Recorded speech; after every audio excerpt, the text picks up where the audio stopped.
दिल्ली की सरकार केजरीवाल सरकार है। वो जब से राजनीति में आए हैं तब से यही कहते आ रहे हैं कि दिल्ली और देश की राजनीति में सब भ्रष्टाचारी सिर्फ हम हैं एक संस्कारी।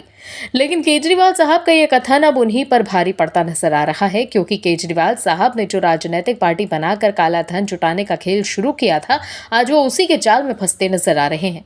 केजरीवाल साहब की सरकार भारी बहुमत से दिल्ली की सत्ता में आई तो थी। केजरीवाल साहब को लगा कि जी बस अब तो हो गया हमारा काम, आप चाप के पैसा छापा जाएगा। लेकिन पीएम मोदी के नेतृत्व में सजग जांच एजेंसियों ने पहले ही केजरीवाल साहब की भ्रष्टाचारी टीम पर धावा बोल दिया, तो जिसके बाद केजरीवाल साहब के नेताओं से लेकर पार्टी के अस्तित्व पर खतरा मंडरा रहा है। केजरीवाल साहब ने कहना शुरू कर दिया कि आपको खत्म करने की साजिश है, लेकिन बीजेपी की तरफ से दो टोक कह दिया गया है। क्या जवाब दिया गया बीजेपी की तरफ से, चलिए आपको बताते हैं तफसील से। दिल्ली भारतीय जनता पार्टी की सचिव बांसुरी स्वराज ने दिल्ली उत्पाद शुल्क नीति मामले में प्रवर्तन निदेशालय यानी ईडी के रुख पर बड़ा बयान दिया है। उन्होंने कहा कि जांच एजेंसियों द्वारा आम आदमी पार्टी को कथित शराब घोटाला मामले में आरोपी बनाना बीजेपी का सियासी एजेंडा नहीं है। हमारी पार्टी हमेशा से कहती आई है कि आम आदमी पार्टी में ऊपर से नीचे तक के नेता भ्रष्टाचार में डूबे हैं। भ्रष्टाचार से पर्याप्त धन का इस्तेमाल पार्टी ने अपनी गतिविधियों के लिए किया। बांसुरी स्वराज का ये बयान ईडी द्वारा सुप्रीम कोर्ट के सामने एक चार्जशीट पेश करने के बाद आया। ईडी ने संकेत दिए कि इस मामले में वो आम आदमी पार्टी को आरोपी बना सकती है। अगर ऐसा होता है तो आम आदमी पार्टी प्रमुख अरविंद केजरीवाल को भी शराब घोटाला मामले में आरोपी बनाया जाएगा।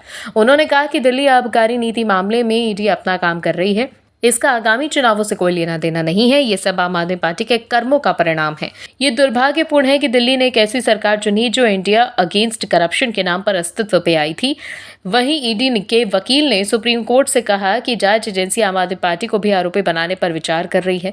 वहीं इस बीच केजरीवाल ने कहा कि मोदी सरकार 2015 से मुझे झूठे केसों में फंसाने की लगातार कोशिशें कर रही है, लेकिन बीजेपी लगातार पलटवार कर केजरीवाल और आम आदमी पार्टी को करारा जवाब देती जा रही है। वहीं बांसुरी स्वराज के अलावा दिल्ली बीजेपी अध्यक्ष वीरेंद्र सचदेवा ने भी आम आदमी पार्टी पर तंजिया लहजे में कहा कि ईडी को दिल्ली उत्पाद शुल्क नीति मामले में आम आदमी पार्टी को आरोपी बनाने के लिए कहा गया था। हालांकि मामला कानून के हाथ में है। हम पहले दिन से कह रहे हैं कि आम आदमी पार्टी के कई प्रमुख नेता इस घोटाले में शामिल हैं। अगर अरविंद केजरीवाल दोषी साबित हो गए तो वो खुद को कैसे बचाएंगे।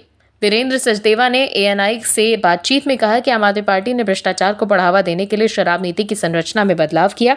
अगर पार्टी चोरी में शामिल नहीं होती तो जांच एजेंसियां इसका पीछा करती ही क्यों। केजरीवाल साहब को पता होना चाहिए था कि चोरी छुपाए नहीं छुपती है। Bureau report OMH news. और भी वीडियोस देखने के लिए चैनल को सब्सक्राइब करें और बेल आइकन को दबाएं।